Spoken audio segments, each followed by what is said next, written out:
See you, James. Now, this week was the week that we discovered that our annual economic growth has soared by 4.3%. Yay! That was way above predictions. It makes Australia the fastest growing economy of the developed nations. But is it all as it seems? Never usually is. Growth was modest in most of the country, but in Western Australia it was a massive 14.5%, up there with China. And nearly all of that was because of the mining and related industries.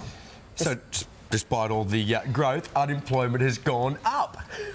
So are we overly reliant on mining, and is the industry doing all it can to employ Aussies? To answer those questions, we've got Koch in Sydney, joining us from his backyard. Morning. Hi, Koch.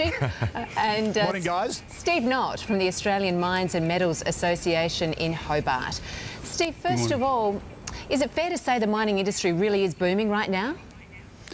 Oh, absolutely. And the real issue is whether we're going to continue to keep booming in the years ahead. And there's some really great opportunities over the next 3 or 4 years if Australia steps up to the plate and grasps those opportunities. There certainly seem to be some big projects in the works. Koshi, now we know that mining accounts for about 10% of Australia's GDP currently. But how does this compare to other sectors like, you know, tourism or agriculture or manufacturing? Where does it fit into the scheme of things?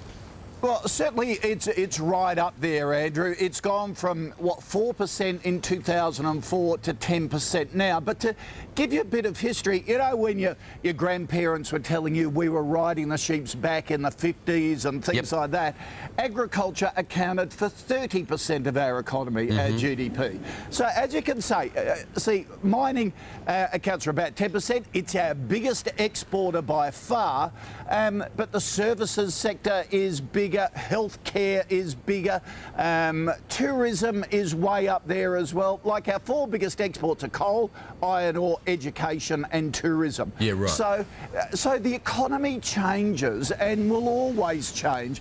And basically our mining industry has the benefit that we're on the doorstep of the world's fastest growing economy, the world's second biggest economy in terms of China, with predictions it will overtake America in the next maybe 10 to 15 years. So that's what's boosting the mining industry along. In terms of employment, its employment is quite small. It's a bit over 200,000, 250,000 in mining and related industries. The big employers in our economy, of course, the government and retail and healthcare services again.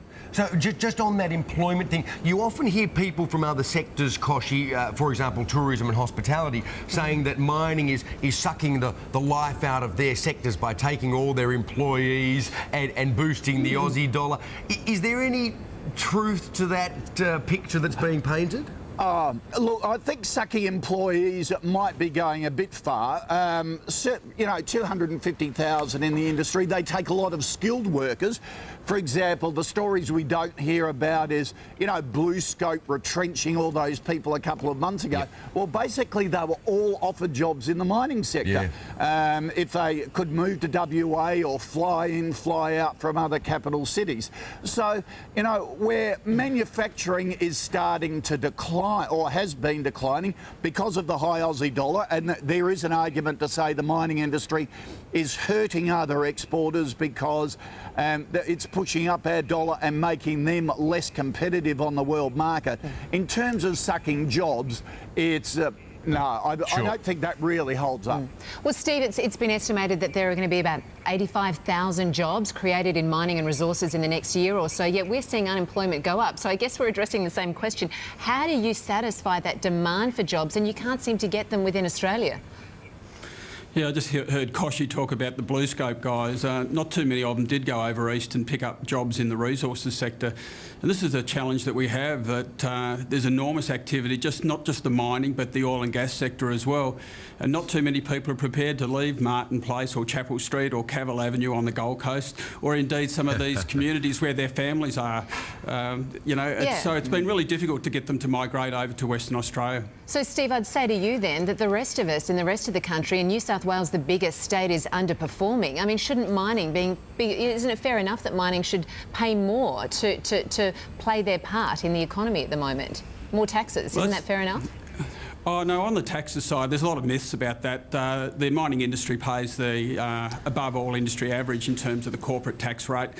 But in issue in terms of the money these people are paid, they're very well highly paid. They're on north of $120,000 in most of the industry.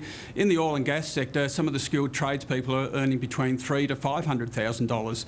So that's a bit of an issue for the tourism sector because some of them are leaving that sector to go to the resources sector. There are big dollars on offer, but notwithstanding that, people still are reluctant to go to the Pilbara. Of course, the big question being asked this week by most of our viewers, Steve, is why can't the mining industry, instead of importing workers, train unskilled Australian workers to take those skilled positions? Well, Koch mentioned 250,000 directly employed in the sector. The skilled migration intake's 1.3%. So they do train locals. Gina's project has got a lot of attention in the last couple of weeks. She will be looking to bring in, if the project goes ahead, up to 1,700 foreign workers. But on the other side of the coin, they'll be employing 2,000 locals in training programs, whether it's Indigenous employees, supervisors and so forth. So, again, there's a lot of myths here. The numbers are very small. We've had skilled migration for decades and the debate in the last couple of weeks has been dreadful. Yeah, Steve, just quickly, is Gina Rinehart a loudmouth? As the Prime Minister is claiming this morning? Yeah, look, there are characters in football teams and in industry and so forth, and in Gina's case and Andrew's and Clive Palmer's, I think that our political leaders should actually be encouraging the success of these people and the industry and get more people involved in the industry. The divide and conquer stuff and the class war rhetoric in the last couple of weeks, it's just been dreadful. It started with the Deputy Prime Minister with an article he penned in the essay. The Prime Minister's been demonising the industry a bit recently, and so have the union. We'd just like that to stop because if we don't, we'll miss out on these opportunities. We're seeing what's going on in Europe at the moment with Spain, Greece, Portugal, Italy, also the US. We should actually be embracing these opportunities, get people into the highly paid jobs and protect ourselves from the next downturn that inevitably will come soon. Yes, it may also be partially a reaction to mining magnates seeking to become media magnates and control the conversation in the media. But there you go. Kochi, speaking of Spain, what do you make of the move to seek a bailout? Or, sorry, it's not a bailout, it's a line of credit. Well, it was inevitable, Andrew. The markets have been talking about this for the last couple of weeks. Remember, Europe is teetering on the brink. It is on the edge of the cliff at the moment. We have the Greek elections next weekend. Now, if the anti-austerity, anti-Euro parties get elected there is every chance of a Grexit, they call it, Greek exiting the Euro. And the fear is that that will spook investors around the world and it will have a domino effect against the pigs of Europe: Portugal, Ireland, Italy, Greece and Spain. They're the 5 weakest economies in Europe.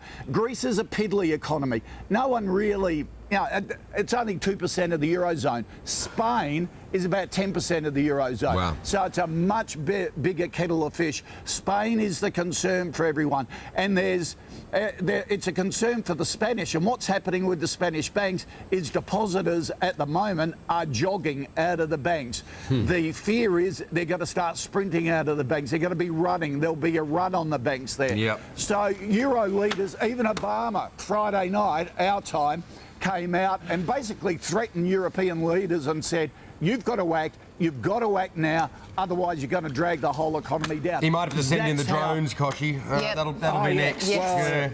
It's really fragile at the moment. Thank you, mate. We have to leave it there. And Steve, thank you so much for joining us this morning to give us some of the facts and figures on the mining boom. Cheers. It is. Coming up, eating disorders in older women. We have a disturbing reality check. Also this morning, you might know this guy as That Jerk from The Social Network.